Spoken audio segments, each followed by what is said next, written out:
అలాంటినప్పుడు నా ప్రభువా, నా ప్రాణము నీ వైపు ఎత్తుచున్నాను, నీ సేవకుని ప్రాణము సంతోషింపచేయమని. నిజమే కదా, ఎన్ని చోట్ల మనం ఎన్నో చోట్ల కూడా శోధనలు వస్తూ ఉంటున్నాయి దైవ సేవకులందరికీ కూడా. అలాంటినప్పుడు వారు ఏం చేస్తున్నారు? దేవునికి మాత్రమే మొరపెడుచున్నారు. ఎవరి వలన కూడా సాధ్యం కాదు ఇది, ఒక యేసుక్రీస్తుకు మాత్రమే సాధ్యము. మనం ఎప్పుడూ కూడా దేవునికి మాత్రమే లోబడి ఉండాలి. ప్రభువ కరుణ, మన ప్రాణము సంతోషపెట్టేవాడు కూడా యెహోవా దేవుడే, ప్రభువే, ఎవరికి కూడా సాధ్యం కాదు అది. ప్రభువా, నీవు దయాళుడవు, క్షమించుటకు సిద్ధ మనసు గలవాడు. ఎలాగండి? యెహోవా దేవుడు మన ప్రభు ఏమై ఉన్నాడు? సిద్ధ మనసు కలిగి ఉన్నాడు, క్షమించుటకు అర్హుడై ఉన్నాడు. క్షమించమని మనము దేవుడిని అడగాలి. అప్పుడు మనకి దేవుడు మన మొరలు ఆలకించి దేవుడు మనకు ఉత్తరం ఇస్తూ ఉంటాడు.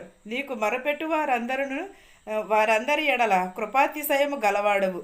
ఎలా ఉన్నాడండి? ప్రభువుకు మొరపెట్టిన వారందరూ